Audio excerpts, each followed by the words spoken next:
بسم اللہ الرحمن الرحیم۔ کون سی لڑکی یا لڑکا شادی کے لیے بہتر ہے؟ امام علی کی خدمت میں ایک شخص آیا اور عرض کرنے لگا، یا علی بن ابی طالب، میں نے اپنی بیٹی کی شادی کروائی، لیکن چند ہی ماہ میں وہ شادی ٹوٹ گئی۔ آج کل لوگوں کا پتہ نہیں چلتا، بظاہر تو بڑے اچھے لگتے ہیں، لیکن رشتے رکھنے کے بعد اصل چہرہ ظاہر ہو جاتا ہے۔ کیا کوئی ایسا عمل نہیں جس سے ہم شادی سے پہلے یہ دیکھ سکیں کہ یہ لڑکی یا لڑکا شادی کرنے کے قابل ہے یا نہیں؟ اس پر حضرت امام علی نے فرمایا،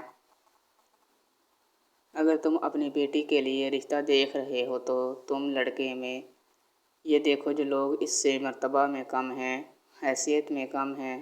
اگر ان کی عزت کرتا، ان کا خیال رکھتا ہے تو سمجھ جاؤ یہ زندگی میں ایک اچھا شوہر بھی بنے گا اور اپنی بیوی کا بھی خیال رکھے گا۔ لیکن اگر جو رتبے میں اس سے بڑے ہیں ان کی تو عزت کر رہا ہے، لیکن جو مرتبے میں کم ہیں ان کا احساس نہیں کرتا، تو سمجھ جانا کہ یہ انسان تمہاری بیٹی کے لیے اچھا نہیں۔ اتنی ہی دیر میں دوسرا شخص اٹھا اور پوچھنے لگا، یا علی، اگر ہم اپنے بیٹے کے لیے رشتہ دیکھیں تو کیسے پتہ چلے کہ کیا لڑکی ہمارے بیٹے کے لیے صحیح ہے یا نہیں؟ اس پر حضرت علی نے فرمایا، جب اپنے بیٹے کے لیے رشتہ دیکھنے جاؤ تو لڑکی سے چند سوال پوچھو۔